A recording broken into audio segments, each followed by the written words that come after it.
大家好，我是听风的禅。今天咱接着讲的印巴冲突第10集。废话不多说，接着上集讲。这上集咱讲到了的印巴无人机攻防战，那时间呢就从那5月8日开始，陆陆续续延续到5月9日。你看我讲的事儿它比较集中，但其实在真正的战争中，无人机攻防那它不是一波次，就跟那空战一样，那也不是就打那一回，而是多波次攻击。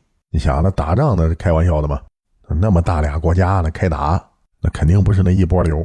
那有人可能就问了，你不是说呢无人机大战是饱和式打击吗？它既然是饱和式打击，为什么它不一波流都攻上去呢？那为什么还要多波次攻击？这不是违背了饱和式攻击的初衷吗？确实说的对。那最理想的状态就是你有500架无人机，你让它同时起飞，一波堆过去那才叫饱和式攻击。那这样呢就能让对手他防不住就算是打下来一部分，那还总呢有1-2架漏网之鱼。但是呢无人机的起飞你不得用跑道吗？就算是用的火箭助推式起飞，你不还得搭那架子吗？那再说了，那这放无人机它不是放氢气球扔天上就不管了，你不是还得控制吗？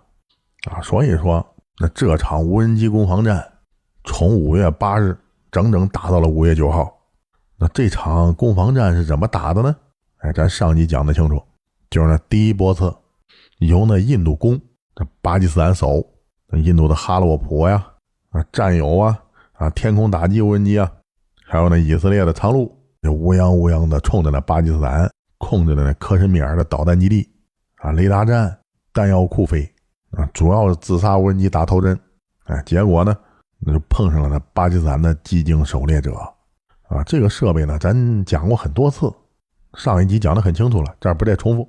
但是这激光拦截武器它有个问题，就是那射程近远了呢那功率都下降了这原因呢主要是激光在空气中传播的时候它会散射尤其是雾霾空气中的颗粒那激光的功率会散射掉，出现损失。所以这寂静狩猎者在这空气比较纯净的地方有效射程也就5公里，你要雾霾严重的都市的话，那可能效果会更低你没办法，你任何东西它都得有缺点，你不可能有一样东西的包打天下这就叫天道。所以这5月8号到9号在这印度的饱和式无人攻击下，那有 30% 的无人机突破了寂静狩猎者的防御。可以说呢巴基斯坦雷达站军火库重要战略节点面临了巨大的威胁。那是怎么办呢？没事儿，那巴基斯坦一点都不慌。为什么呢？因为他后面那位大哥呢就是无人机界的高手顶流。你世界上你说无人机你绕不开这大哥。为什么呢？因为这大哥喜欢弯道超车他在有人机这块呢在20多年前遭受过屈辱，所以呢心里他就异化了，整整折腾20多年无人机什么大学里面都有那无人机专业，培养了一大批这样的人才。你想这批人才他流入社会之后那多恐怖，那来吃饭呢。所以说整天研究无人机一来二去借助着熊猫家强大的工业产业链那什么4旋翼的固定翼的空中小摩托这种无人机那烂大街了都，农村都开始撒农药赶野猪了。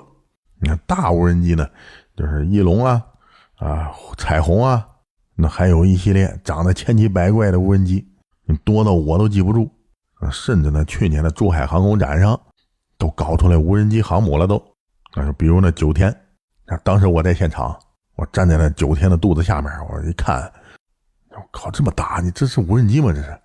那旁边管事的一看是我，那过来跟我打招呼说那这不算大，这是我们设计的最小的飞机。我一听我说你吹牛吧这么大无人机你们设计的最小的那管事的看了看我说我中航工业的，你回头看一眼后面的运20也是我们设计的。我一听那感觉他说的有道理，那这9天呢比运20它确实小得多。我当时就随口问了一句，你什么时候把那运20给弄成无人机航母那比9天气派。那管事的一听你这想法挺有创意请问您哪位？我当面一抱拳某不才，江湖人送外号听风的惨。我这一报名号啊，本来我以为他得很敬重我，没想到他很客气的说了一句：江湖人士，什么乱七八糟的，谁让你跳栏杆进来了，出去。我一看这啊，他也不认识我，但是我知道我是名人啊，咱得有素质。于是我一拱手，青山不改，绿水长流，他撵。还没说完呢，被俩保安给搀出去了啊！这故事就不再讲了啊。那所以说，那熊猫的无人机那确实牛。你想我这么大人物，那都没把我放眼里啊，更何况是那阿三。那三哥那点无人机，那巴基斯坦那心里有谱，即便是有几十架漏网之鱼，那在咱们的武器系统之下，也翻不起一点风浪啊！我这不是吹牛啊。所以当天的小八很松弛，因为他知道那 ZDK-03 上的总指挥有办法面对着一波一波的自杀式无人机，那些漏网之鱼们 ZDK-03 预警机向那地面的被动雷达系统发出搜索命令，就在那印巴时空线的山沟里零零星星部署着 DWL-002 被动探测雷达啊。这款雷达呢也是熊猫的杀手锏，咱不再讲细节，就说一下它的工作原理。就这款被动雷达系统呢，它不对外发送电磁波啊，它也不是什么有源相控阵雷达，它是被动接收装置，所以它就能做到隐蔽性很强，能够根据微弱的电磁波信号反向定位这些天上的无人机。这样的话，那无人机的大小和这雷达反射面积那就不重要了，重要的是这些无人机发出信号的强度啊！你看，作为自杀无人机，那它肯定得有人控制啊，要么卫星控制，要么是后方控制。那只要有人控制，那就得发射电磁波。那只要发射了电磁波，那就逃不开这 DWL-002 的眼睛。于是这些无人机那就迅速被定位了。你看，也就是说，咱们发现无人机的方式，那跟他外国就不一样。那现在的俄乌战场，还有那全世界的洋人啊，都还是靠着雷达定位的。那要是无人机小的话，那雷达反射面就小，那就不好定位。但是这种低端的技术啊，咱早已经不用了啊。所以吧，最高的科技掌握在我们手里。那顺带呢，巴基斯坦也占了便宜。那天上有几架漏网之鱼，就看得一清二楚。这个 DWL-002 解决了一个发现目标的问题。那但是怎么把它打下来呢？那这对咱们来讲，那就太简单了啊，甚至完全不用军用技术啊，就是巴基斯坦买了咱们的一些民用的 GNSS 卫星干扰器啊。那这种卫星干扰器呢，在咱们国家都烂大街了啊，随便在网上一查，那民用公司它都能生产啊。比如说呢，成都的卫星啊，那深圳的迪威贝科技啊，南京的三滦安全呢，航天紫金，这公司太多了，就不一个一个念了。所以对咱们来讲，这玩意儿它属于烂大街，但是在洋人那儿，那就属于高科技啊。你这没办法，那超级大国的就是这样。那说到这儿呢，那就到深水区了。那为什么呢 GNSS 卫星干扰器能对付无人机呢？那很多人都搞不明白。那我就简单的科普一下，这 GNSS 卫星干扰器，它干扰的不是那天上的卫星，而是那天上的卫星发出的信号啊。你就比如那 GPS 吧，那大家都知道它是定位卫星，但是你想那卫星啊，那都在地面几百公里之上啊，那么远的距离，你不管是开车啊、导航啊，那你要用那 GPS， 离你那么远，你怎么用？你就得接收着 GPS 卫星在那几百公里之上发出的微弱的定位卫星信号。你接收到了这 GPS 卫星的信号啊，你才能够定位，你能定位，你才能导航，是不是这个原理？但你想想，那卫星在天上飘着呢，那天上没电插座，那全靠它的太阳能板啊供电，你想那功率能高得了吗？它高不了。所以那它发射的定位卫星信号也特别弱。那弱到哪种地步呢？就是大约是-160 dBW 啊，这个单位怎么念我也不会啊，反正就很弱，就相当于手机信号的100亿分之一。那当你明白了 GPS 定位啊、导航的原理之后，那熊猫都开始整活了。这全世界的自杀式无人机那都怎么导航的？那大部分不就靠着 GPS 吗？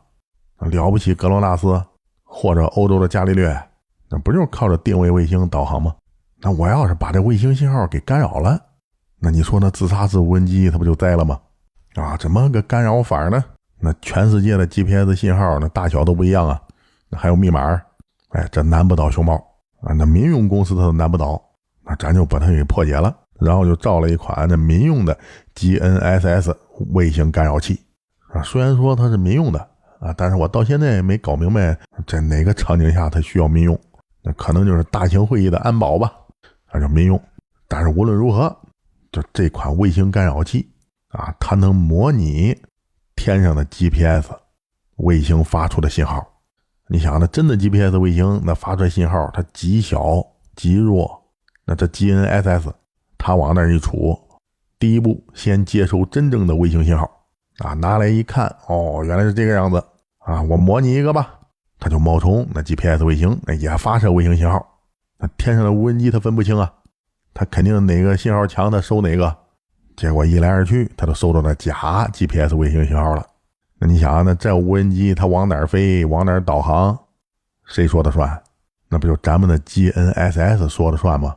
所以咱们的 GPS 卫星干扰器往那军火库旁边一放，那机场旁边一架，那一众漏网之鱼的无人机，那眼见的就把那飞机跑道军火库雷达站呢给炸了。但是刚飞到那15公里以内，那 GPS 导航信号那就被咱给换了，换成假的了于是这 GNSS 就冒充着假 GPS 卫星，指挥着一群漏网之鱼导航都到山沟里降落，那儿才是真正的目标。那这一众自杀式无人机不知道怎么回事那就乖乖的飞到山沟里爆破了。你想这效率，防无人机那就是大杀器所以说这2-3年那俄乌战争，你别看它打得挺热闹什么无人机攻防战什么改变战争形态，那都是吹牛，那是咱没参与。要这战争咱们参与，那早结束了。还什么无人机攻防战，那什么库尔斯克绞肉机，在咱们面前就是野蛮人的活物。所以说呢，联合国的爽哥说的那句话一点都不带吹牛的。要是我们支持俄罗斯，战争还能打到今天这也是为什么那巴基斯坦这回跟那印度打起来完全没有压力的原因。你后面有大哥罩着呢，那怕什么？但这山哥不知道这无人机一波一波的放，那一架无人机几百万美金，那把棺材本都给撂出来了。结果这无人机放了2天石沉大海没动静。你说这三哥怎么想？他心说话，我照这么要打下去，巴基斯坦死不死我不知道这场仗我打完我绝逼亏死，要不然我来把大的，用烈火五吧。你要知道这烈火五上可是装的核弹头，你看这战争刚没开几天就滑向了核战争的边缘。旁边参谋长一看老大要疯，于是就出言阻拦。我说大人，这核武器咱不敢用吧？我不是说这国际法咱有，那巴基斯坦也有咱撂他一个，那他再撂咱一个，这以后咱还过吗？你就听着大人说道，怕什么？咱们有 S-400， 全世界最牛逼的防空武器，专门拦截弹道导弹。我们买了俄罗斯那么套 S-400， 那是干嘛使的？就是现在用的。我们放了烈火五，那巴基斯坦能放什么？他最多放点他那沙欣2弹道导弹，射程2300公里。对于我们的 S-400 防空导弹来说手拿把掐，咱们的 S-400那是能防洲际导弹的。当然了，我也认为那毛子吹牛，但是至少5000公里以内的弹道导弹防御应该没问题。所以干脆咱们一次性解决问题，放导弹，彻底的干掉小班。传我的命令，导弹部队进入战斗状态。于是过不多时，印度的奥里萨邦海岸的阿卜杜勒卡拉姆火箭发射基地进入战斗状态。烈火五的导弹发射车开始从那地库里移动出来，做战前的最后检查。就在此时，距离地面645公里到36000公里的轨道上，有数百只眼睛盯着这一切。在遥远的地方，大型人工智能主机里正在疯狂的计算。不多时，一个叫战卢2的决策系统提示出一条简报这条简报只说了一句话：应当立即攻击庞哲普邦的亚当普尔空军基地，其基地内的 S-400 系统是对方发射烈火5最大的心理依仗。当它被摧毁之时，核战争将不会打响，双方会重新坐在谈判桌前，进入短暂的和平。那后来发生了什么呢？这 S-400 是怎么被摧毁的呢？一个全世界最先进的防空导弹系统竟然被空军摧毁了，这是怎么做到的呢？咱们下段再说。好了，感谢各位粉丝们的打赏您的打赏是最好的催更方式。除此之外，那就是下单买链酒去说我讲的水的人，你们通通看不到下一集。好了，我赶快更新。这前几天有一个宣传片在网上形成了轩然大波，就是说咱们演习的时候一架歼16在天上倍儿帅，做了好多机动动作，然后话外音说了一句话：目标已确认摧毁。在互联网上形成轩然大波，各路博主疯狂解读，说咱打下来什么了？是不是把那 F-35 打下来了？或者是 F-22？ 然后就开始有人编故事了，不查资料编故事，那就带了一波节奏我的私信群都满了问是不是打下来了？来讲讲，你胆子比较大。我这一看，我说真有这事吗？在国际互联网上我查了几个小时，那很明显是假消息。咱们就拍了一宣传片演习的宣传片还是，结果你愣解读成纪录片，你们胡扯吗？你想想要真有一架 F-35 或者是 F-22， 那更甚者是一架 F-18 吧，被咱给打下来了，你想想这多大事儿，这全世界都得炸锅。那飞机呢是一个国家的重器尤其是战斗机你要摔一架运输机那有时候还不怎么吸引眼球，但是你敢有一架战斗机被咱给打下来了，看那外星人都得知道。结果呢，国际互联网上寂静无声你别说人家操控舆论这舆论他谁也操控不了，所以这事儿就是假的我这辟个谣不要再问我了，这是一个非常低端的谎言。感谢大家的支持，所以呢，请各位还要转发、点赞踊跃评论。